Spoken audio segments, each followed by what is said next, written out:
ಶುಭೋದಯ, ನಮಸ್ಕಾರ, welcome to Yoyo Kannada. ಬನ್ನೀಗ ನೋಡೋಣ ಈ ದಿನದ ಹವಾಮಾನ ವರದಿಯ ಮುನ್ಸೂಚನೆಗಳು. ಇಂದಿನಿಂದ ಕರ್ನಾಟಕದಲ್ಲಿ ಮುಂಗಾರು ಮಳೆ ಇನ್ನಷ್ಟು ಜೋರಾಗುವ ಸಾಧ್ಯತೆಗಳು ಇವೆ. ಬೆಂಗಳೂರು ಸೇರಿದಂತೆ ಕೆಲವು ಜಿಲ್ಲೆಗಳಲ್ಲಿ ಭಾರಿ ಮಳೆಯಾಗಲಿದೆ. ಕಳೆದ 2 ದಿನಗಳಿಂದ ಬೆಂಗಳೂರಲ್ಲಿ ಒಳ್ಳೆ ಮಳೆಯಾಗುತ್ತಿದೆ. ಮಧ್ಯಾಹ್ನದವರೆಗೂ ಬಿಸಿಲು ಇದ್ದು ನಂತರ ಮಳೆ ಸುರಿಯುತ್ತಿದೆ. ಇಂದು ಕೂಡ ಮಳೆಯಾಗುವ ಸಂಭವ ಇದೆ. ಭಾರತದ ಹವಾಮಾನ ಇಲಾಖೆ ಐಎಂಡಿ ಕರ್ನಾಟಕದ ಉತ್ತರ ಮತ್ತು ದಕ್ಷಿಣ ಒಳನಾಡಿನಲ್ಲಿ ಯೆಲ್ಲೋ ಅಲರ್ಟ್ ಘೋಷಿಸಿದೆ. ಬೆಳಗಾವಿ, ಬೀದರ್, ಧಾರವಾಡ, ಗದಗ್, ಹಾವೇರಿ, ಕಲಬುರಗಿ, ಕೊಪ್ಪಳ, ರಾಯಚೂರು, ವಿಜಯಪುರ, ಯಾದಗಿರಿ, ಬೆಂಗಳೂರು ಗ್ರಾಮಾಂತರ, ಬೆಂಗಳೂರು ನಗರ, ಚಾಮರಾಜನಗರ, ಚಿಕ್ಕಬಳ್ಳಾಪುರ, ಚಿತ್ರದುರ್ಗ, ದಾವಣಗೆರೆ, ಹಾಸನ, ಕೋಲಾರ, ಮಂಡ್ಯ, ಮೈಸೂರು, ರಾಮನಗರ, ತುಮಕೂರು, ವಿಜಯನಗರದಲ್ಲಿ ಮಳೆಯಾಗಲಿದೆ. ಜುಲೈ 17ರವರೆಗೆ ಮಳೆ ಮುಂದುವರಿಯಲಿದೆ ಎಂದು ಇಲಾಖೆ ತಿಳಿಸಿದೆ. ಉಡುಪಿ ಮತ್ತು ಉತ್ತರ ಕನ್ನಡದ ಕರಾವಳಿಯಲ್ಲಿ ಮಧ್ಯಾಹ್ನ ಅಥವಾ ಸಂಜೆಯಿಂದ ಮಳೆ ಹೆಚ್ಚಾಗಬಹುದು. July 15ರವರೆಗೂ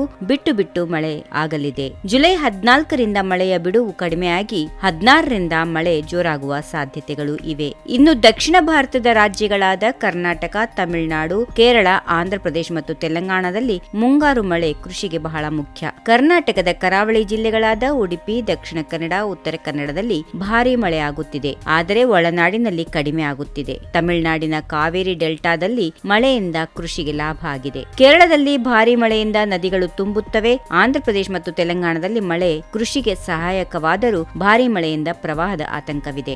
if you like this video, ಬೇಗ ಲೈಕ್ ಮಾಡಿ, ಕಾಮೆಂಟ್ ಮಾಡಿ, ಶೇರ್ ಮಾಡಿ ಹಾಗೂ ಯೋಯೋ ಟಿವಿ ಕನ್ನಡವನ್ನು ಸಬ್ಸ್ಕ್ರೈಬ್ ಮಾಡಿ.